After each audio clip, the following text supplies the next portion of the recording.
अस्सलाम वालेकुम। अगर आप भी सऊदी अरब में गैर कानूनी तरीके से मुकीम है और आप चाहते हैं कि मैं लीगल हो जाऊं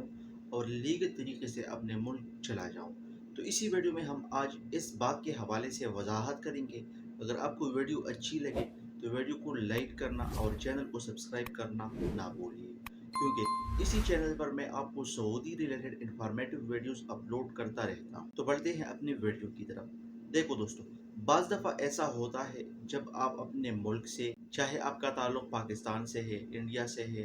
बांग्लादेश से है या नेपाल वगैरह, जिस कंट्री से भी आपका ताल्लुक़ है, और आप बाज़ दफ़ा ऐसा करते हैं कि आप विज़िट वीज़ा पर आते हैं या उम्रा वीज़ा पर आते हैं या वर्क वीज़ा पर आते हैं और आपसे ये वीज़े ख़राब हो जाते हैं, यानी आप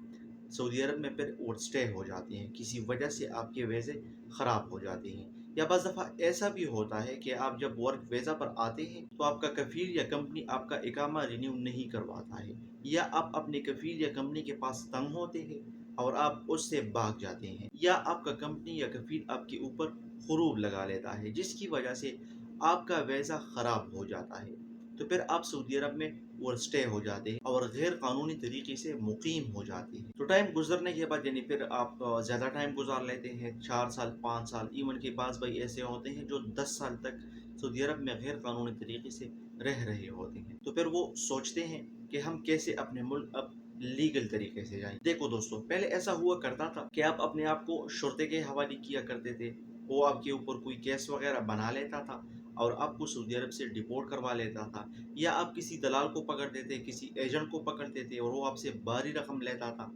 कम से कम 8 से लेकर 10,000 रियाल ले लेता था और आपको खरूज निहाई लगवा कर आपको डिपोर्ट करवा दिया जाता था। या आप ऐसा करते थे कि आपका जो मुतल्लिका एम्बेसी है, यानी आप जिस मुल्क से भी ताल्लुक़ रखते हैं, तो उस एम्बेसी में जाकर आप अपना आउटपास बना लेते, उसके ऊपर भी आपका थोड़ा खर्च आता था। तो इन तरीक़ों से आप अपने मुल्क जाते थे, लेकिन आपको ये पता नहीं चलता था कि फिर मैं वापस आ सकता हूँ या नहीं, मेरे ऊपर कितनी पाबंदी है, कितने वक्त के लिए मेरे ऊपर एम्बेसी, या आप जब तरहील से जाते थे शुरते वाले आपके ऊपर कितने मुद्दत की पाबंदी डालते थे। अब सऊदी गवर्नमेंट जवाज़ात में एक अलग डिपार्टमेंट बनाने जा रहा है, जिसको अल ततव्वुई का नाम दिया गया है, जिसमें से वो भाई जो सऊदी अरब में गैर कानूनी तरीके से रह रहे हैं, चाहे आपका विज़िट एक्सपायर हो, आपका वीज़ा एक्सपायर हो, या आप उम्रा वीज़ा पर आए थे और आप ओवर स्टे हो गए थे, तो वो इस डिपार्टमेंट में जाएंगे। आप अपना मसला बताएंगे कि भाई मेरा विज़िट वीज़ा एक्सपायर है, या मेरा उम्रा वीज़ा एक्सपायर है, या मैं वर्क वीज़ा पर आया था, मेरे ऊपर ख़ुरूब है, या इकामा एक्सपायर है। तो आप उनको अपना मसला बता के वो आपके लिए पास वगैरह बनाएगा, क्योंकि अब सऊदी गवर्नमेंट ये अलहदा डिपार्टमेंट ऐड करने जा रहा है, जो सिर्फ और सिर्फ उन लोगों के लिए होगा जो सऊदी अरब में गैर कानूनी तरीके से रह रहे हैं। तो उनके लिए वो ये डिपार्टमेंट बनाने जा रहे हैं, जिससे आप अपने मुल्क कानूनी तरीके से जा सकोगे। वो आपके लिए आपका फ़ाइल प्रोसेस करेगा, आपसे थोड़ा सा फ़ीस लेगा, या अगर आपके ऊपर कोई फ़ाइन वगैरह है तो आप वो वहाँ पर जमा करके फिर अपने मुल्क बिल्कुल कानूनी तरीके से जा सकोगे। वो आपके लिए आउट पास बनाएगा, आपके लिए ख़ुरूज निहाई लगाएगा और आपको ये भी बताएगा कि आप फिर आ सकते हो या नहीं आ सकते हो, या कितने टाइम बाद आ सकते हो, ये भी आपको पता चलेगा।